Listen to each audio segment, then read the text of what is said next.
Bonjour à tous, on est ravis de vous retrouver sur Tech Co pour suivre en direct la conférence Microsoft. Alors, une nouvelle conférence Microsoft liée à l'IA. On va parler, à mon avis, pas mal de la suite Office, mais aussi, on l'espère, de GPT-4 Des chances. qui a été annoncé voilà, il y a quelques heures. Et évidemment, pour nous accompagner, on a Luc Chagnon, notre spécialiste maison de l'IA. Salut Luc. Salut Raphaël, Merci d'être avec nous. Alors, toujours un plaisir. tu suis l'IA, tous les sujets de l'IA d'ailleurs depuis quelques semaines, quelques mois, l'IA visuelle, C'est ça, on a fait du DALL-E, du Midjourney, et évidemment l'IA Et textuelle. maintenant, ça se met partout. Donc finalement, maintenant, quand on parle d'IA, on parle de tout. On a l'impression, ça s'intègre dans justement ce qu'on va voir, je pense, dans tout un tas de. Et alors, ce qui est marrant, c'est qu'ils ont fait un peu comme Google, c'est-à-dire qu'ils ont annoncé le gros truc avant la conf. C'est-à-dire que Google, ils avaient annoncé Bard avant la conf Google, et là, ils nous ont fait pareil, c'est-à-dire qu'ils ont annoncé un petit peu pas mal de détails quand même sur la 4e version de GPT. Et à mon avis, ils vont en reparler. Mais d'après ce qu'on comprend, il y a même des fuites d'ailleurs, ça commence, je précise, ça commence dans 4 minutes. Ça devrait aussi parler un peu outils professionnels, c'est-à-dire vraiment les outils du quotidien. J'avoue qu'à titre personnel, je suis assez pressé de voir comment GPT va automatiser Excel, automatiser PowerPoint, toute la suite Microsoft. À mon avis, il y a un potentiel absolument énorme. C'est ça, surtout que c'est appliqué dans tout, enfin, c'est multi-professionnel. Il n'y a pas une profession unique qui se sert de ça. Ça pourrait révolutionner énormément de choses dans le travail de tout un tas de professions. Et oui, comme tu l'as dit, effectivement. Bon, c'était ce qu'on pensait de la grosse annonce, mais ça a été un peu spoilé, pas par Microsoft eux-mêmes, mais par OpenAI qui se sont dit 2 jours avant. Voilà, au final, je pense que ça devait être. oui, ça c'est sûr. Ça devait être un peu concerté quand même. Mais alors, évidemment, on est sur toutes les plateformes, on est aussi sur YouTube. L'avantage sur YouTube, c'est qu'on peut évidemment répondre à vos questions. Donc, on attend aussi vos questions sur le chat et on se fera un plaisir d'y répondre avec Luc. Luc, rapidement, du coup, est-ce qu'on peut faire un petit point sur GPT-4, les nouveautés par rapport à... Alors, c'était GPT 3.5. En gros, c'était le chat GPT qu'on utilisait. Là, il y a une nouvelle version. Oui, c'est pas toujours facile de se repérer dans la taxonomie parce que ça change selon les versions. Là, en gros, voilà, le chat GPT qui avait déjà... chat GPT, je pense qu'on n'arrivera pas à s'accorder sur une seule version. Alors, sur les noms, bon, c'est vrai que... Voilà, c'est un peu l'effet Audi et Tron, e-tron. Voilà, bon, GPT fort, bon, on va faire GPT-4, comme ça au moins on est tranquille. On va naviguer correctement. Oui, voilà, déjà ChatGPT avait bluffé pas mal de monde. Là, l'idée, c'est que c'est encore une version encore supérieure qui... Il y avait eu des rumeurs comme quoi ça pourrait générer de la vidéo carrément à partir de texte. On n'en est pas encore là. Mais la nouveauté, c'est que ça peut... comprendre aussi les images, on peut plus seulement lui soumettre du texte, on peut aussi lui soumettre des images et il peut interpréter ce qu'il y a dedans, ça peut affiner votre requête par texte. Vous lui dites par exemple, je veux créer un site internet, voici l'interface, vous la dessinez sur un bout de papier, c'est ce qui avait été fait en démo par OpenAI, et ça génère par exemple un template de page web, voilà, l'esthétique, tout ça. Donc voilà, là en gros c'est GPT avec des yeux. Oui, voilà, c'est une des nombreuses améliorations parce qu'il est aussi plus performant de manière générale sur tout un tas d'examens, par exemple notamment tout ce qui est scientifique, droit, etc.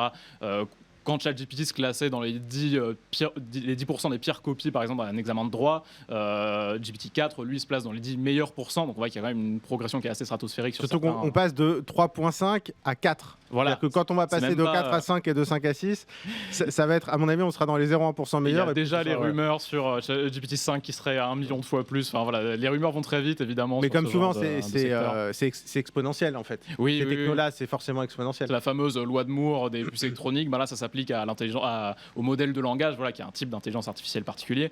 Donc tout ce qui est ChatGPT, d'autres modèles, ceux de Google par exemple, voilà, c'est des modèles de langage, donc qui repèrent des probabilités dans les suites de mots pour faire très très très vite.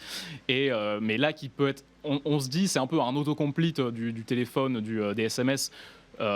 Mais là c'est vraiment sous stéroïde. Enfin, c'est le même principe mais appliqué à une telle échelle que ça n'a plus rien à voir, quoi. Quand on peut générer des sites web à partir d'une simple requête ou un jeu vidéo comme on l'a fait très rapidement sur ce que vous pouvez voir sur le site de techedgo.com, on s'est amusé à créer un petit jeu vidéo justement avec ChatGPT. Simplement, on n'a aucune expérience de code, on lui a demandé j'aimerais un jeu qui ressemble un peu à ça, comment est-ce qu'il faudrait, et il nous a donné le code HTML à mettre dans un fichier, et donc le jeu exploitable, on a fait ça sans aucune expérience de code. Et ça justement c'est ouvert, j'allais dire, à n'importe qui. Il faut quand même payer, c'est quand même, je crois que c'est $24 par mois, quelque chose comme ça. C'est la version premium. Voilà, c'est la version premium de ChatGPT+.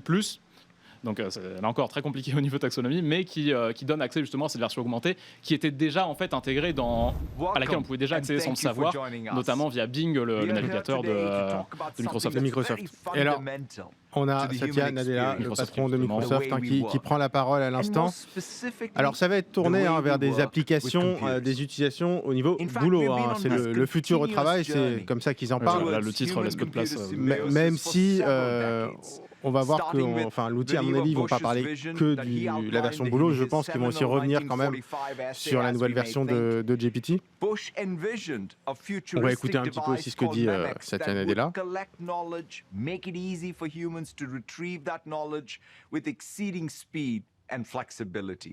It's fascinating to see that someone postulated even back then so vividly what an intuitive relationship between humans and sur computing l'histoire de l'IA. Satya Nadella qui justement fait c'est un des dirigeants, donc le dirigeant de Microsoft, c'est un des dirigeants qui a le plus fait le pari de ces développements justement. On sait que chez Google, ils ont été beaucoup plus frileux sur le développement des outils, en tout cas pour les mettre à disposition du public.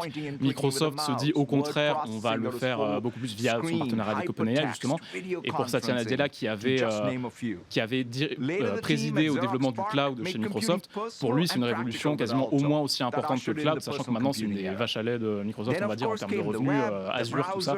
Et puis surtout on voit qu'ils ont pris de l'avance, effectivement, les autres, en fait ils se sont tout de suite maqués entre guillemets avec OpenAI, et j'ai investi 10 milliards, et derrière on a vu Google qui a répliqué, pour le moment il n'y a pas grand chose de concret non plus, et puis Facebook aussi qui eux c'est virage à 180 degrés, c'est-à-dire qu'ils étaient all-in sur le métavers, là d'un coup c'est non, il n'y a plus de métavers maintenant, on va faire de l'IA.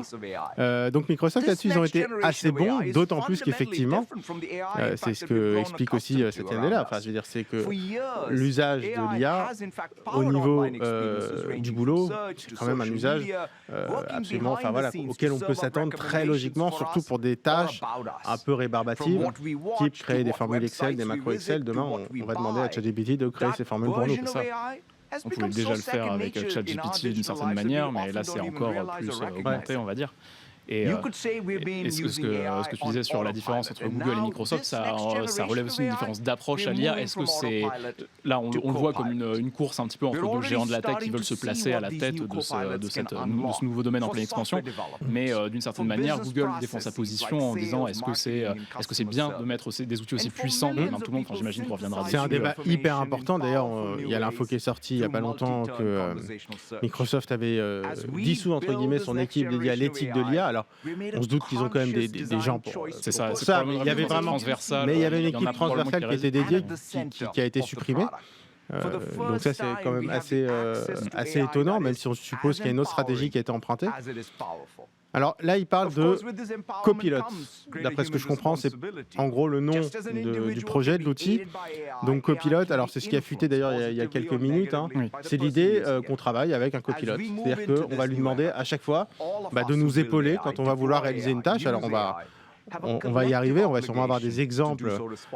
Moi, je suis très pressé qu'on puisse me faire mes PowerPoint et qu'on puisse me faire mes formules Excel. Je suppose que ça va être là-dessus. Il y aura peut-être du Teams un peu, du Outlook. Oui, il y a déjà certaines IA qui sont intégrées à... Je ne sais plus exactement à quel point. C'est vrai que pour Teams, c'est aussi pas mal les IA de génération visuelle qui sont utilisées dans tout ce qui est DALL-E, etc. Pour créer des fonds, par exemple, personnalisés, des choses comme ça. Mais oui, voilà, c'est vrai que finalement, l'intégration de l'IA dans...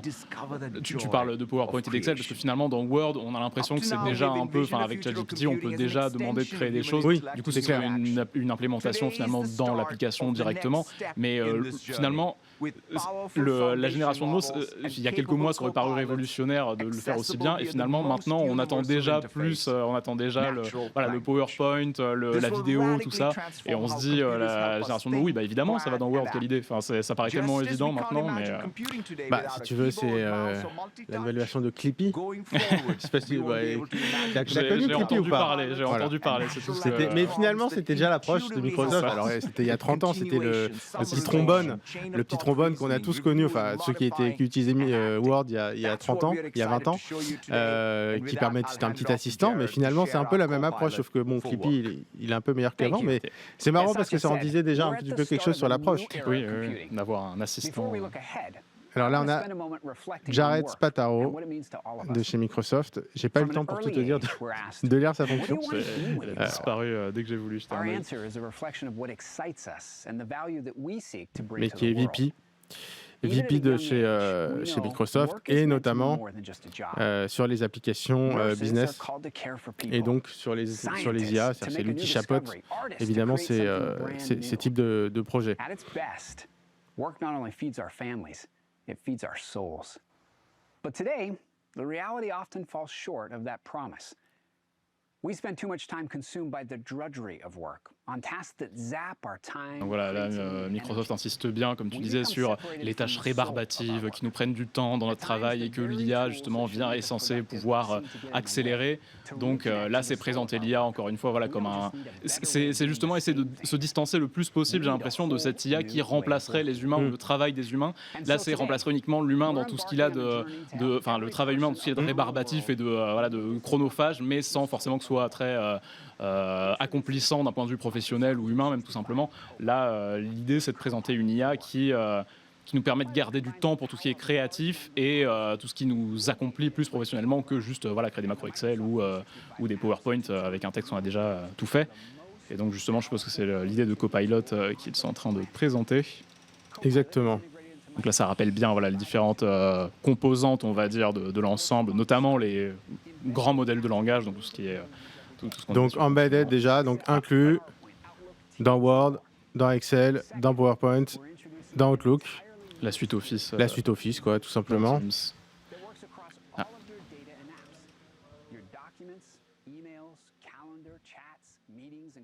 Et là, on va parler de chat. Donc là, quand même, si on nous parle pas de ChatGPT, je pense qu'on va commencer à avoir du GPT-4. Donc ils insistent, sécurité, compliance et vie privée, éthique. Oui, parce que c'est aussi une des grandes questions qui entourent ces IA. Donc on a parlé de l'éthique dans l'utilisation, mais il y a aussi l'éthique de les données qui sont collectées via ces outils. Comment est-ce qu'on s'en sert? Est-ce qu'elles vont servir à entraîner ces outils? Du coup, est-ce qu'on fait bien de donner à ChatGPT et GPT-4 autant de données qu'on le fait? Sachant que ça pourrait être repris derrière par OpenAI. Oui, il y avait déjà des histoires sur les faits. Enfin, en fait, ce qu'on fait comme requête, mais c'est comme les requêtes Google. Oui. Finalement, ce qu'on demande à l'IA dit quelque chose aussi de nous. C'est ça. Et quand on le fait à des fins professionnelles, forcément, l'IA elle est au courant des questions que lui posent certains professionnels. Et donc, ça permet aussi de savoir ce qui se passe dans l'entreprise.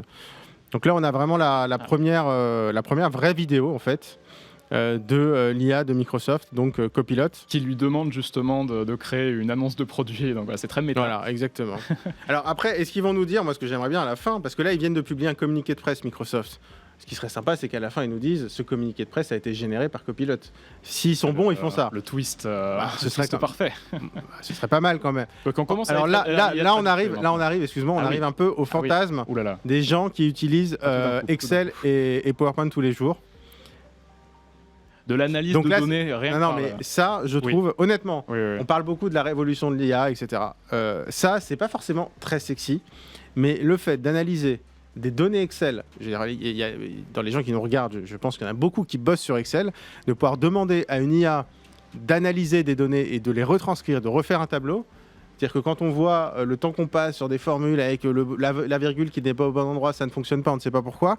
Je pense que ça va être assez incroyable. Et là, en fait, on est vraiment, je trouve, c'est dans le côté positif de l'IA. C'est-à-dire pas du tout l'IA qui va remplacer les gens, mais l'IA qui va, en fait, permettre de nous arrêter sur des obstacles un peu à la con, si on veut simplifier. C'est supprimer, enfin c'est effacer tout un tas de barrières techniques. Enfin, si on veut écrire les regex, là, les fameuses formules pour repérer du texte, enfin c'est un charabia informatique incroyable. On s'arrache les cheveux à écrire ça. Et justement, par exemple, pour l'analyse de données, ne pas avoir à connaître la formule Excel sur le bout des doigts ou alors aller consulter des forums obscurs dans lesquels on ne sait pas trop se repérer. Là, en langage naturel humain, pouvoir faire de l'analyse de professionnels. Et après, si ça t'amuse, j'espère qu'ils proposeront de faire du reverse engineering, c'est-à-dire ensuite d'aller voir, ça permet aussi de s'entraîner, aller voir, comprendre comment ça se passe. Qu'est-ce que le logiciel a fait exactement pour en arriver là. Donc Sumit Chauhan qui s'occupe donc de toute la suite Office. Word, Excel, PowerPoint and Outlook. In fact, On a vu Donc, qui PowerPoint aussi. raconte ses premiers pas, notamment sur Excel. Au passage, ce qu'on est en train de voir là sur Microsoft, ce qui est intéressant, moi ce que je trouve encore plus intéressant, c'est que Microsoft le fait sur Excel, mais ça veut dire évidemment qu'on aura la même chose de Google sur Sheets, c'est-à-dire la version Google, Google Doc, Google Sheets, on aura la même chose, parce que forcément, ils sont obligés de faire pareil. Donc en fait, c'est une conférence qui est un peu B2B, mais qui est en fait pas vraiment B2B, parce que Google Doc, Google Sheets, Excel, c'est pas que du B2B, c'est un peu notre quotidien, c'est faire des budgets au quotidien, c'est quand on est étudiant. Et moi, je trouve que, honnêtement, hein, je trouve que ça, c'est vraiment quelque chose qui va, je pense, changer si c'est bien exécuté et si ça tient ses promesses, parce que pour le moment, c'est que des promesses. Effectivement, c'est des vidéos. Si ça tient ses promesses, je pense que ça peut être assez fou. C'est vrai qu'hier, justement, Google a annoncé qu'ils mettaient de l'IA générative dans tout ce qui était Google Doc, Gmail, donc pour écrire vos mails à votre place, par exemple, mais donc pas encore au fur et à mesure. Mais c'est vrai qu'on n'était pas encore, il n'y avait pas encore d'évocation de Google Sheets, en tout cas rien de montré vraiment très exactement. Par contre, ça, ce qui nous montre sur Outlook, ça nous rappelle justement ce que faisait Google, c'est-à-dire depuis, je sais pas, ça fait peut-être 3-4 ans, les réponses avec de l'autocomplétion. Oui. Et ça, par exemple, moi, franchement, je m'en sers, mais c'est 3-4 mots. C'est pas je donne une idée et il me rédige un mail. Oui, merci beaucoup. Voilà, un peu, soit un mail un peu formel, soit un mail un peu moins formel. Mais on voit déjà que c'est efficace. Moi, honnêtement, rien que sur Gmail, quand on voit l'autocomplétion, les mots qui arrivent et qui sont suggérés, c'est déjà hyper performant. Donc c'est l'étape suivante. Ce qui est intéressant, c'est que ça vienne de chez Microsoft. Oui, finalement. Ah, là on arrive. Voilà, là, je suis désolé, mais là on arrive au moment le plus intéressant, c'est-à-dire que le moment où on va enfin se débarrasser des présentations PowerPoint, c'est-à-dire qu'on vient de le voir à l'écran, on rentre un sujet, voilà, donc je veux faire un PowerPoint, alors je sais pas qui fait des PowerPoint pour la remise de diplôme de sa fille ou de son fils, mais c'est pas grave, hein, je pense qu'il faut se poser des questions quand on fait des PowerPoint pour ça, mais en tout cas, je rentre une idée, je donne une tonalité festive, professionnelle, et ça nous génère un PowerPoint. Des couleurs, des choses comme ça, des rubriques, etc. Okay. Moi, je pense surtout aux étudiants qui font les PowerPoint d'exposés et qui vont se retrouver. Mais en fait, d'un coup, on enlève l'amateurisme.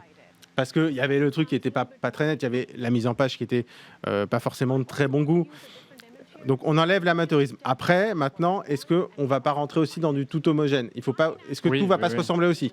C'est aussi un peu le danger, je pense. Surtout si ça repose effectivement sur un seul service qui utilise son IA propriétaire, à quel point elle sera capable de faire des variations, des choses comme ça, de générer à partir d'un seul, donc on appelle les prompts, enfin voilà, c'est les requêtes qu'on leur soumet en texte. Est-ce que un seul prompt pourra générer suffisamment de variété de résultats, là, par exemple de diaporamas différents, pour pouvoir dire effectivement, pour pas que ce soit juste un gimmick et dire voilà, on peut faire des choses qui nous sont aussi, qui nous correspondent aussi personnellement, parce que c'est voilà, appliquer une seule IA à tous ces types de produits, ça peut vite effectivement déboucher sur des choses très semblables. Après, je crois qu'il faut aussi simplement avoir conscience que c'est un outil et que comme tous les outils, il faut apprendre à s'en servir. Oui. C'est-à-dire qu'en fait, là, on a l'effet waouh parce que ça crée des trucs tout seul.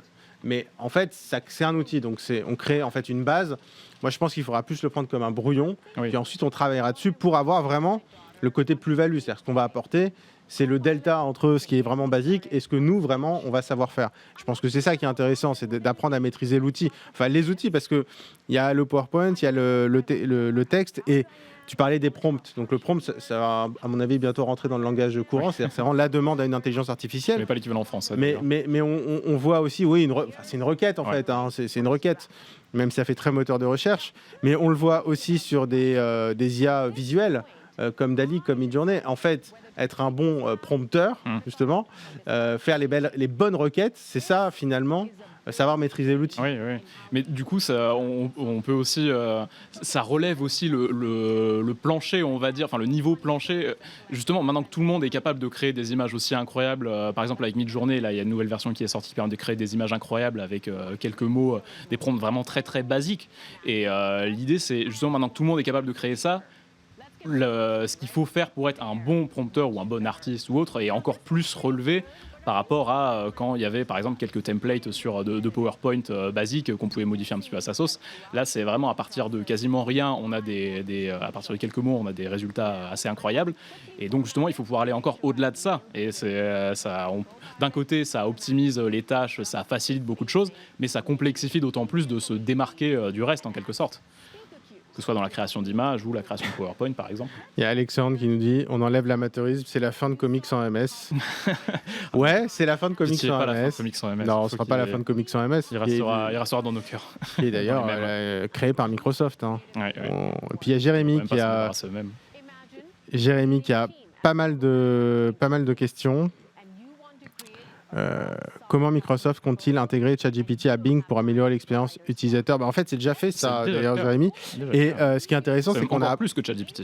Exactement, parce qu'en fait, on a appris que sur Bing, en fait, c'était GPT-4 qui était déjà intégré depuis maintenant quelques jours. Et donc, finalement, on le testait un peu sans même s'en rendre compte. Donc, c'est déjà fait.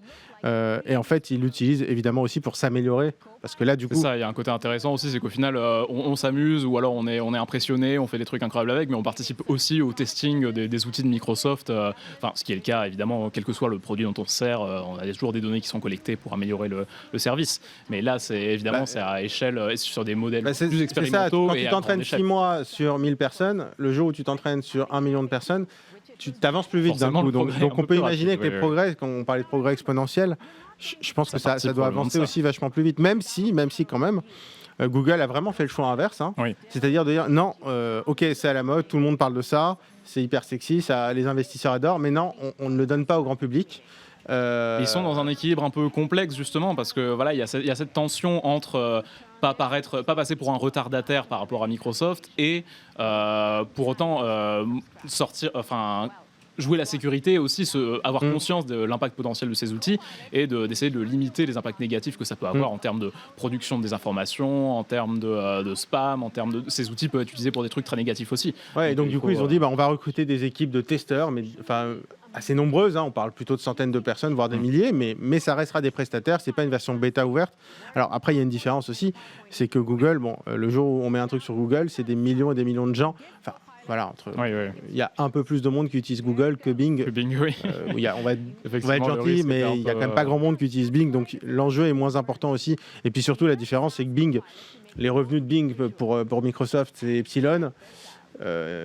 Google peut pas se permettre de se foirer entre guillemets sur le search, c'est son moteur de recherche. Et puis les yeux des régulateurs, on va dire internationaux, forcément, dès que Google fait quelque chose dans le domaine de la recherche, ça va forcément attirer l'attention de tous les régulateurs, alors que Microsoft sur Bing, c'est peut-être un peu moins. Alors, on reste sur la passion PowerPoint, hein, puisque là, donc, ils ont créé Copilot a créé donc une présentation Word. Ensuite, cette présentation, donc, ils ont aidé l'utilisateur. Il a aidé l'utilisateur à créer sa présentation. Ensuite, il a transformé ça en PowerPoint avec, du coup, les visuels, mais avec en plus les petits commentaires, c'est-à-dire les phrases de commentateurs. C'est-à-dire qu'il y a ce qu'on voit à l'écran.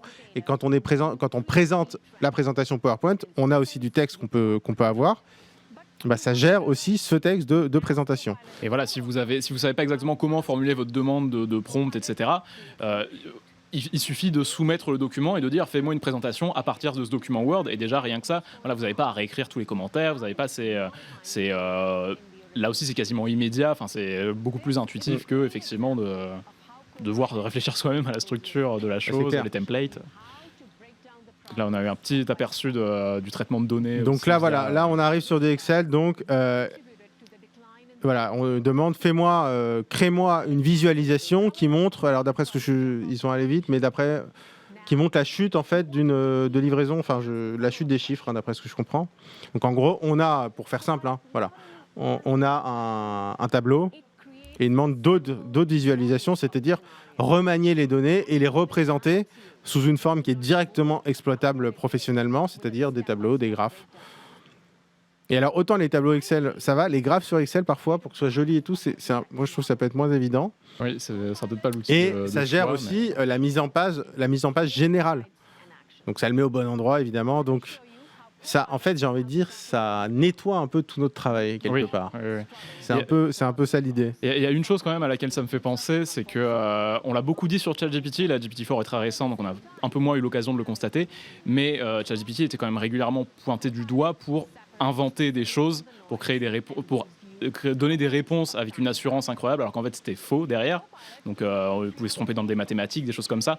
Et là justement d'appliquer ces modèles de langage dans des documents comme dans des logiciels comme Excel ou ce genre de choses, si on l'utilise d'un point de vue professionnel pour vraiment traiter des données à caractère professionnel, est-ce qu'il n'y a pas toujours ce risque que les résultats soient faux, que les données utilisées soient mal interprétées, que les catégories... En fait, c'est un peu, je suis d'accord. Est-ce qu'on va pas tomber sur l'excuse, désolé, c'est pas moi, c'est Copilot, c'est une erreur Copilot de Microsoft. Je suis désolé, prévoyez plus 20%, on est à moins 50%.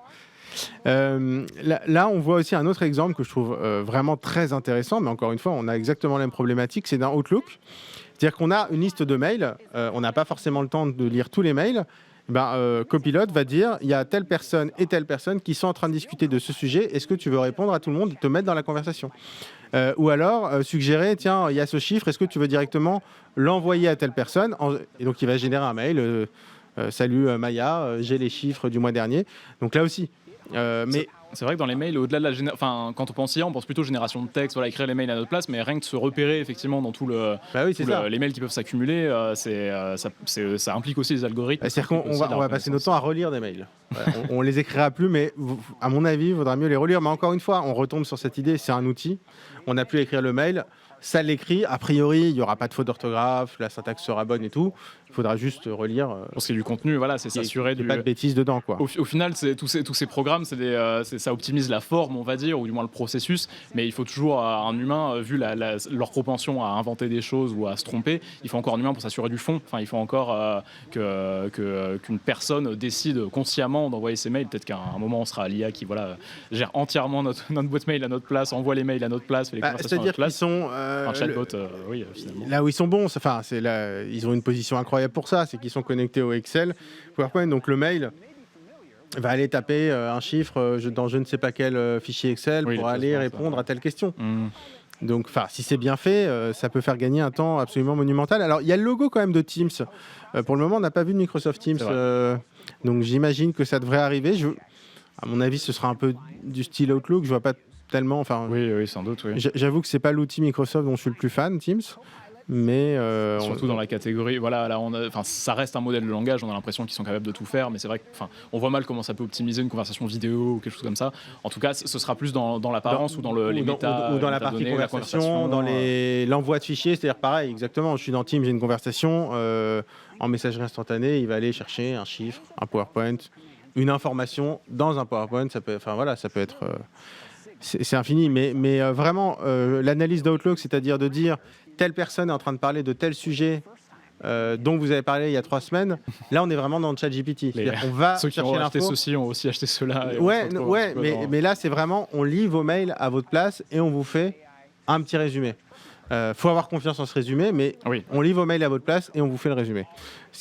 Ce qui peut quand même être assez intéressant.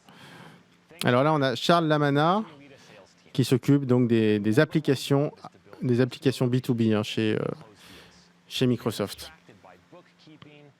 Je ne sais pas si effectivement la conférence viendra parler de tout ce qui est cloud, Azure, etc. Parce que les modèles sont entraînés sur le cloud de Microsoft et ça, on peut aussi supposer... Disons que j'ai l'impression quand même qu'ils ont envie un peu de parler au grand public, et d'ailleurs c'est pour ça aussi qu'on parle de cette conférence, parce qu'en fait c'est faussement B2B, parce que c'est du B2B, mais enfin ça concerne tellement de monde que c'est plus du B2B. Et donc je pense qu'ils ont envie de montrer des choses assez visuelles. Ouais, c'est quand même sympa à regarder. Donc est-ce qu'ils vont aller dans les démonstrations d'IA, d'optimisation ? On va sans doute garder ça pour des conférences un peu plus je sais pas je suis pas sûr qu'on le voit, mais là on est dans Teams, voilà. Là on est dans Teams, donc c'est un peu d'ailleurs la synthèse de tout ça. On parle de résultats trimestriels quand même, donc on est dans du B2B pour le coup. Donc pareil, l'analyse de la conversation. Telle personne a suggéré de faire ça. Donc c'est typiquement, nous, alors on utilise Slack entre nous plutôt, mais c'est pareil. T'es pas là pendant 2 jours, t'as un Slack, tu remontes de 50 000 pages. Historique de messages. C'est vrai que si t'as une IA pour te dire, bon, il y avait ça à retenir, ça peut te faire gagner du temps. Transformer, oui, voilà, par exemple, transformer un résumé, oui, voilà. Alors là, il résume effectivement sur la vidéo, c'est-à-dire qu'il retranscrit d'abord ce qui a été dit, c'est-à-dire qu'il enregistre ce qui est dit, il analyse ce qui est dit, il le retranscrit en texte, et ensuite il te fait une Il synthèse. le résume en bullet point là aussi. C'est vrai que c'est un des usages un peu naturel de ces modèles-là finalement, vu que ça traite du langage et ça comprend plus ou moins ce qu'il contient. Donc pour peu qu'on ait une transcription suffisamment efficace de l'audio qui est retranscrit en texte, et puis là, il n'y a plus qu'à envoyer. Mais on rajoute quand même des étapes, Oui. et des étapes où il peut y avoir un petit... où ça peut foirer, entre guillemets. Absolument, C'est ça qui est compliqué, c'est qu'on passe... C'est-à-dire qu'on a une vidéo, il faut analyser le son, le retranscrire en texte, bien identifier la voix, c'est-à-dire qui a parlé. Alors ça, je pense qu'ils les ont avec les métadonnées, ne serait-ce que des microphones, je pense. Sans doute. Et puis ensuite, analyser, Pas se tromper synthétiser. sur le vocabulaire. Voilà, rédiger une note de synthèse, parce que c'est vrai, tu parles du vocabulaire d'ailleurs, parce que sur le vocabulaire, c'est important, parce qu'il y a du vocabulaire dans certains secteurs qui est hyper spécifique. Donc il va falloir aussi qu'ils soient entraînés sur tous les secteurs. Bien que les changements de langue potentiels. Et un même mot ne veut pas dire la même chose Le contexte, oui. dans une entreprise ou dans une autre.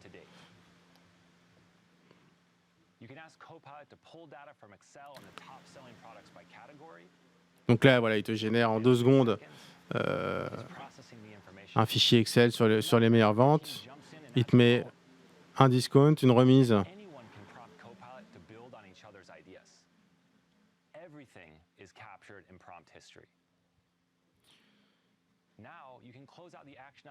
Bon, sur les capacités, honnêtement, hein, si c'est fiable ce qu'il montre, moi je pense que c'est... Alors, ça va être assez énorme. Après, il va falloir que les gens se l'approprient. Il va falloir vraiment se l'approprier. Mais je pense que ça peut être vraiment très très intéressant. Enfin, quand on sait que c'est quand même premier outil de travail au monde, finalement. C'est tout ce qu'on disait sur l'optimisation du travail, les tâches répétitives, chronophages, etc. Là, par exemple, pas besoin de réécouter quoi que ce soit de la vidéo, de la conversation pour en se souvenir, on va dire, des points importants. C'est de l'optimisation de manière générale. Alors sans doute que ça va pousser encore plus si jamais encore faut-il que ce soit mis à disposition de tout le monde prochainement. Enfin, là pour l'instant, je ne crois pas qu'on ait parlé de date de mise en service de tous ces outils. Mais si c'est mis à disposition de tout le monde, effectivement, ça peut avoir des impacts dans énormément de secteurs professionnels et des gains de temps potentiellement très élevés. Mais voilà, encore faut-il se les approprier, savoir qu'ils sont là, leur faire confiance aussi, parce que tout comme il y a certaines institutions éducatives, universités qui ont plus ou moins banni l'usage de ChatGPT pour éviter la triche et tout ça, peut-être que certaines entreprises suggéreront à leurs employés de ne pas utiliser ces outils, que ce soit pour des questions de protection des données sensibles de l'entreprise, ou alors pour éviter les erreurs dont on a parlé, les erreurs de traitement de chiffres. Après, les données sensibles, de toute façon, si tu utilises l'écosystème Microsoft, ils ont les infos de toute façon. Mais justement, et c'est Nico qui nous pose une question, est-ce que ce sera gratuit? Alors ça, pour le moment, on ne le sait pas encore, mais non. J'imagine que... Alors, il y a 2 stratégies. Hein. Soit on se dit... c'est pas gratuit, mais c'est inclus pour les flottes d'entreprises, pour les licences Office. Simplement, ce sera un outil, une option en plus, et on va se différencier des autres. Soit on le met en option payante, ce qui, à mon avis, est moins le... J'y crois pas trop, parce que ça voudrait dire que c'est quelque chose à part, et comme ils veulent tellement l'intégrer, moi je vois plus peut-être... ou alors peut-être une petite augmentation du prix global d'Office, et que ce soit intégré, mais je pense qu'ils vont avoir envie que les gens l'utilisent. Donc on n'a pas encore le prix, mais enfin ils vont le rentabiliser d'une façon ou d'une autre. Mais oui, il y a tout un tas de stratégies possibles, mais je pense qu'il y a aussi, faut aussi se rappeler que ce genre de requête, chaque fois qu'on soumet un prompt à Copilot, c'est une requête qui est soumise à leur système, c'est traité sur leur serveur, et les requêtes accumulées, ça demande une puissance informatique et une énergie assez monstrueuse. Et donc rajouter, on a déjà ChatGPT, on a GPT-4, on a tous ces usages Copilot, ça fait des demandes sur les capacités informatiques de Microsoft et de ses serveurs, de ses clouds associés qui sont potentiellement assez monstrueuses. Et sans doute que, ça va coûter de l'argent. Tout dépend de à quel point ils vont vouloir l'ouvrir, et justement de se préparer à avoir cet afflux de demandes et de c'est clair. connexions. Alors évidemment, l'avantage, c'est qu'ils ont l'infrastructure, puisqu'ils ont le cloud Azure, donc ils ont des infrastructures monumentales dans le stockage. Microsoft, c'est évidemment une des boîtes dans le monde leader sur le stockage, avec Amazon, avec Google, avec Alibaba. Donc ils ont les infras. Donc après, la question, c'est effectivement quel coût ils vont accepter d'intégrer à ça et comment ensuite ils vont le répercuter. Ce sera répercuté, ça c'est sûr. Est-ce qu'on se dit on fait un prix plutôt faible pour engloutir le Exactement. marché et puis après on referme un peu les portes Exactement. Bing or write in Teams. Business chat works across all your emails, files, J'ai l'impression qu'on s'approche plus ou moins de la conclusion de ces annonces, hein. Puisqu'après tout, ils ont fait le tour d'ailleurs de toutes les applications, Office. Hein. Donc ce sera dans Outlook pour résumer des mails, pour écrire des mails à votre place, pour aller chercher des données Excel. Ce sera dans Excel. Alors là, on a la directrice marketing, Akosua Boadi Agyemang, qui est directrice marketing chez Microsoft. Did the team deliver? Tracking down all these details and files can feel like a full-time job. Copilot does the sleuthing for you. So you start by asking Donc là, effectivement, c'est un discours un peu plus marketing, donc je pense que c'est une forme de conclusion d'ailleurs. Donc pour expliquer évidemment en quoi le fait d'utiliser Copilot de Microsoft, ça va vous permettre de mieux répondre à vos clients. Donc là, il s'adresse clairement aux entreprises. Alors peut-être qu'ils vont parler de la façon de rentabiliser ça. Est-ce qu'ils vont annoncer que ça va être inclus à Office ou que ce sera un tarif spécifique? quotes and verify information or even find out more. Now you know product lead times are likely to come up. Puis après, il faudra voir effectivement, en fait, il y a ce qui est annoncé. Puis il y a aussi quelque chose qui est intéressant, c'est que les mises à jour des clients de Microsoft, il y a tellement de clients, il y a tellement de machines, il y a tellement de grosses boîtes, de petites boîtes, que le temps que tout ça arrive, déjà, on ne sait pas quand est-ce que ça va être vraiment déployé. Là, on part quand même sur quelques années. Hein. On parle pas, c'est pas un produit qui va sortir le mois prochain et que tout le monde va adopter du jour au lendemain. Évidemment qu'on pourra l'utiliser, à mon avis, assez rapidement. Mais je pense que là, on est en train de partir sur un changement d'usage qui va prendre des années et des années. Oui, on connaît les mises à jour Windows jamais patchées depuis des années. Donc sans doute que ça mettra aussi un peu de temps à se diffuser. À ce que les entreprises aussi, là aussi ça va se faire probablement par diffusion, les entreprises qui se rendent compte petit à petit par des potentialités de ces outils par d'autres entreprises concurrentes ou alors par les effets que ça a sur d'autres boîtes. Mais ça va très probablement prendre un certain temps à s'appliquer, surtout qu'il y a tellement de dimensions possibles. Là aussi, il faudra voir lesquelles sont plus intéressantes que d'autres pour les entreprises. Est-ce que tout le monde va se servir effectivement des fonctionnalités de Teams est-ce que ça va être plus important lesquelles vont être plus importantes que d'autres? Sans doute que Excel va être quand même très apprécié des utilisateurs. Là, il donne l'exemple d'une ce qu'on appelle une matrice SWOT. Alors, si on a déjà fait un peu de cours de marketing, en fait, la matrice SWOT, c'est les forces, les faiblesses, les menaces, les opportunités. En fait, c'est dès qu'on crée une entreprise ou au cours de la vie de l'entreprise, c'est vraiment une matrice qui va aller chercher les menaces, les opportunités d'une entreprise. Et c'est intéressant parce que c'est capable de générer une matrice SWOT, c'est-à-dire que l'analyse, elle se fait de façon hyper large. Et forcément, quand on a accès à l'ensemble du web, on peut aller voir toutes les entreprises concurrentes, le marché, et aller synthétiser ces informations. Il y a déjà tellement d'exemples de ce genre de documents disponibles sur Internet. C'est de la réflexion. Alors, ça amène aussi la question de à quel point l'IA effectivement est capable de comprendre l'état du secteur, ce qu'elle dit elle-même, la position de l'entreprise dans son environnement. C'est vrai que le danger, je pense, ça va être de se reposer là-dessus. Oui. Il faudra le considérer comme ce que c'est-à-dire un outil, mais il faudra, à mon avis, pas se reposer là-dessus. Mais ça va faire gagner énormément de temps, je pense, notamment pour écrire des textes, des mails, faire des tableaux Excel. Et ensuite, je pense qu'on passera beaucoup de temps à aller regarder les données, ce que ça a généré. Mais c'est vrai qu'on est vite bluffé, on va dire, surtout comme c'est tellement nouveau, on voit toutes les capacités de ces outils-là et on dit que ça c'est incroyable et qu'on va les appliquer partout. Mais oui, il faut rester pour autant, il faut garder à l'esprit qu'à la fois il va falloir probablement vérifier une partie une fois les premières grosses erreurs arrivées, on va dire, d'entreprises qui se reposaient trop sur ces outils-là et donc mauvaise interprétation des données par Copilot, ce genre de choses. Sans doute qu'on reviendra un petit peu dessus. J'imagine que certains acteurs se diront qu'il faut aussi être prudent dans la manière dont on interprète ces outputs. Alors là, ils vont nous parler d'art et de science. sur comment ils se sont un peu amusés eux-mêmes avec OpenAI. Alors, je suis pas sûr qu'ils aient prononcé le nom de OpenAI pour le moment. C'est vrai que. Et de GPT-4 non plus d'ailleurs. Je pense que. Mais Pourtant, enfin, j'imagine qu'il y a aussi un travail pour les implémenter dans ces applications, mais le gros du modèle, le gros du travail, le logiciel sur lequel tout repose, ça vient quand même d'OpenAI plus, entre guillemets, que de... oui, mais c'est un travail commun, évidemment.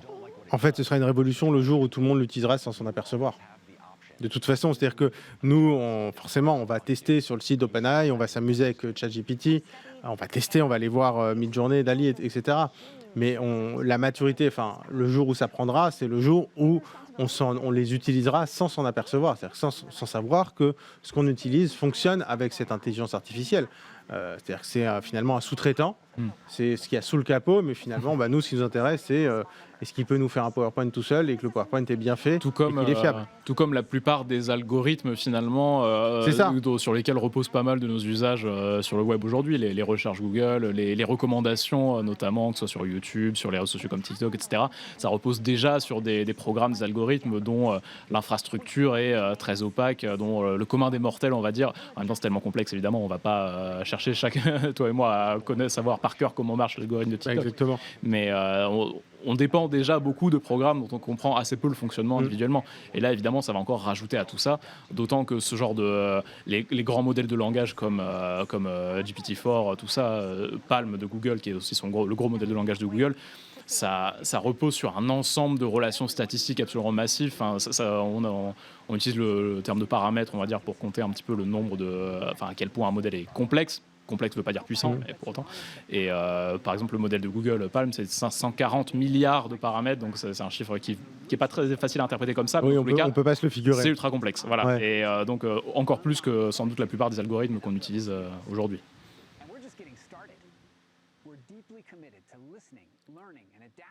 Mais finalement, c'est vrai que ce qu'ils ont fait OpenAI, c'est de ouvrir le capot.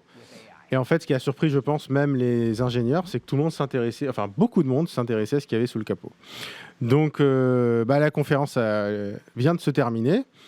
Donc, si on veut un peu résumer, c'est comment Microsoft va rendre intelligent son Office. Enfin, en tout cas, c'est ce qu'ils ont voulu montrer, notamment sur Excel. Moi, je trouve que générer des tableaux Excel, utiliser des macros Excel de façon totalement automatisée, ça, je trouve que c'est intéressant. La partie PowerPoint, je pense que ceux qui ont pu voir ça et qui font du PowerPoint sont aussi très intéressés. J'ai déjà hâte de... Je sais pas toi s'il y a un truc que tu as retenu en particulier qui t'a... Les PowerPoint, il y avait déjà quelques startups qui se lançaient justement dans cette idée de générer des PowerPoint simplement à partir d'un prompt et tout ça, mais c'est vrai que si Microsoft s'y met, on peut supposer que ça va être là aussi, ça va avoir une force de frappe encore plus grande que tout ce qui était en train d'être créé actuellement.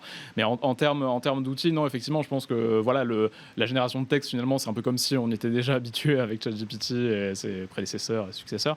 Donc oui, non, effectivement, l'Excel, notamment le traitement de données à partir de simplement écrire, lui poser une question, tout comme on le dirait, est-ce que tu peux me faire un tableau à partir de ce jeu de données absolument massif.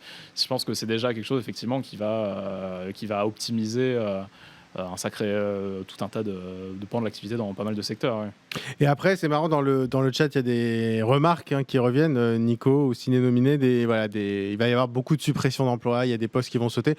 Moi, je pense qu'on n'en est pas là encore. Je pense qu'on n'en est pas là parce qu'il ne faut pas non plus idéaliser ce que c'est. Il ne faut pas non plus surestimer. Il ne faut pas le sous-estimer, mais il ne faut pas non plus le surestimer. Je pense que c'est quelque chose qui va nous faire gagner énormément de temps, mais qui va aussi nous laisser du temps pour autre chose, la réflexion, l'interprétation. Moi, je ne suis pas sûr qu'il y ait beaucoup de postes qui soient supprimés à cause de ça, ou alors ça veut dire que c'est des postes qui font autre chose. Mais en fait, pour moi, ça reste quand même un outil. C'est très difficile aussi parce que c'est à supposer, parce que à la fois ça dépend des capacités de l'outil en lui-même, et à la fois ça dépend de la représentation que les entreprises s'en font, de se dire il est capable de faire des choses incroyables, voilà, tout dépend de ce que les entreprises vont décider. Est-ce qu'elles vont se dire voilà, l'outil est super performant, il est déjà capable de remplacer les gens, donc je vais m'en servir, ou alors on se focalise plus sur les défauts, les risques, les points plus faibles de ces modèles-là, et on se dit il vaut mieux être prudent. Mais l'outil en lui-même, effectivement, ne décidera pas de l'impact sur le marché de l'emploi. Ça dépend aussi de ce que les entreprises en font. Et on remarquera, parce que du coup, il y a le communiqué de presse qui est en ligne.